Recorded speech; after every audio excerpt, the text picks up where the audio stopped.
I can win in Roman. Like, I can like be like, I'm here. They brought like, I'll like put this shit on. Her not doing that is so incredible. I hope she knows how awesome that was. You said it yesterday, and I was like I'm not surprised by it.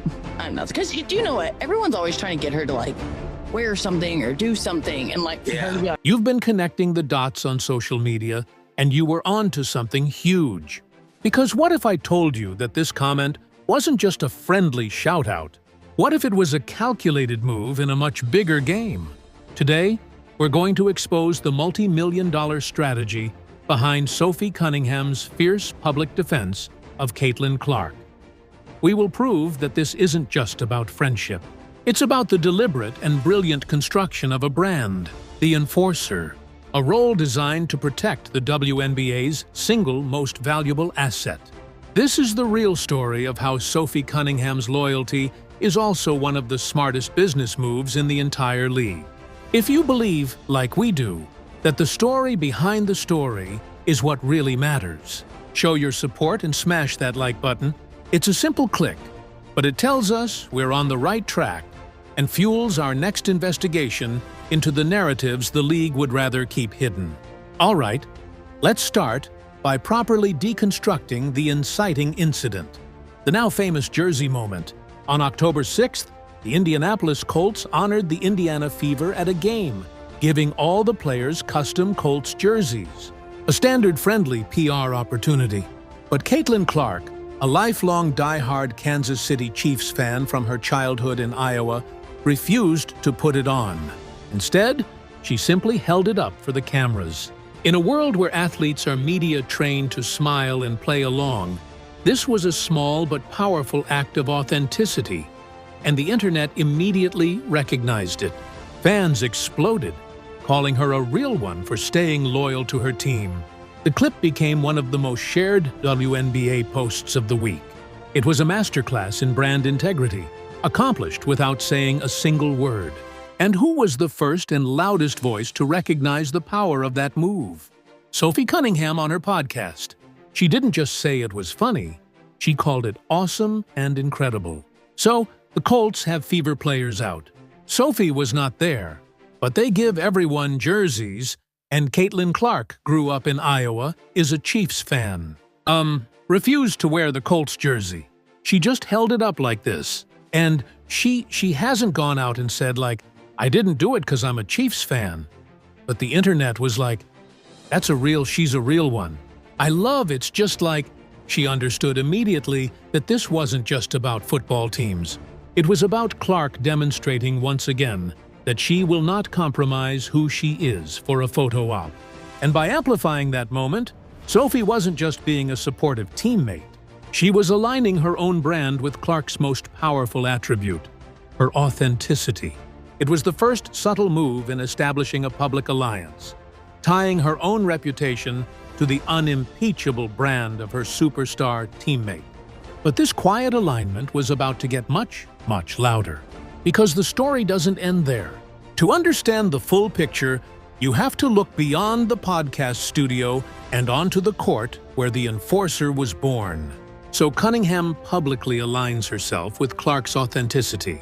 But a brand isn't built on words alone. It's forged in action, and for Sophie Cunningham, that action has been loud, aggressive, and expensive. Fans have already given her the nickname that perfectly captures this strategy, the Enforcer. This persona isn't an accident. It's rooted in a history of disciplined aggression. Throughout the season, we've seen viral moments of Cunningham physically defending Clark, stepping in during confrontations, and making it clear that any cheap shots against the league's biggest star would have consequences. This wasn't just playing tough. It was a public declaration of her role. But her enforcement isn't limited to the court. Cunningham has also been repeatedly fined by the WNBA for her blunt criticism of the league's leadership and its officiating. She is one of the few players willing to publicly call out what she sees as incompetence or disrespect towards the players. When she went on her podcast and said league executives don't know a thing about basketball, she was enforcing a standard of accountability. Taken individually, These look like isolated incidents of a passionate player losing her cool.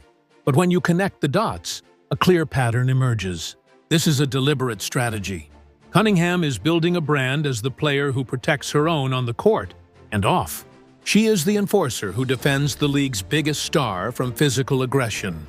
And she is the enforcer who defends the players from what she perceives as mismanagement from the front office. It's a powerful and highly visible role. But that brings us to the core of our investigation. Why? Why would a veteran player risk fines and controversy to build this specific brand? The answer isn't just about loyalty. It's about understanding the new economic reality of the WNBA. To understand the enforcer strategy, you have to follow the money. The motive behind the enforcer brand isn't found in post-game interviews. It's found on the balance sheet. The Caitlin Clark effect isn't just a media buzzword. It's the single biggest economic driver WNBA today. Her presence has led to shattered viewership records and sold-out arenas across the country.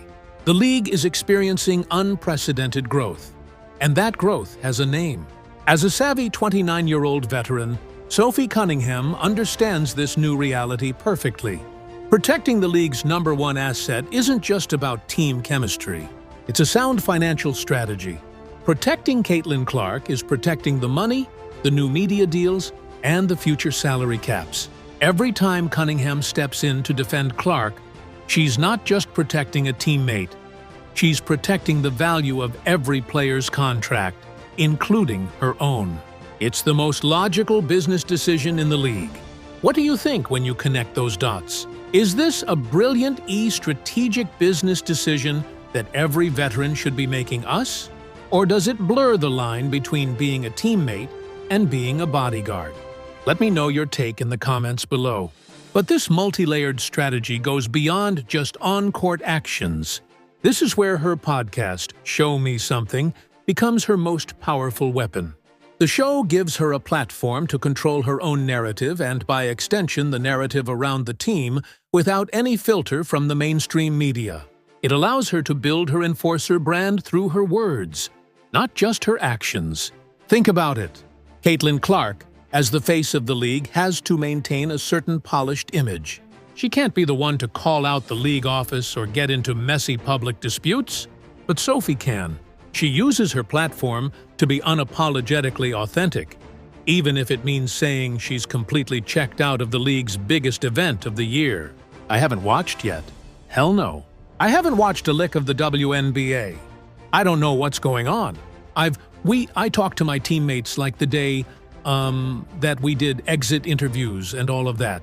And I haven't, I need a cleanse. Like I'm booking vacations.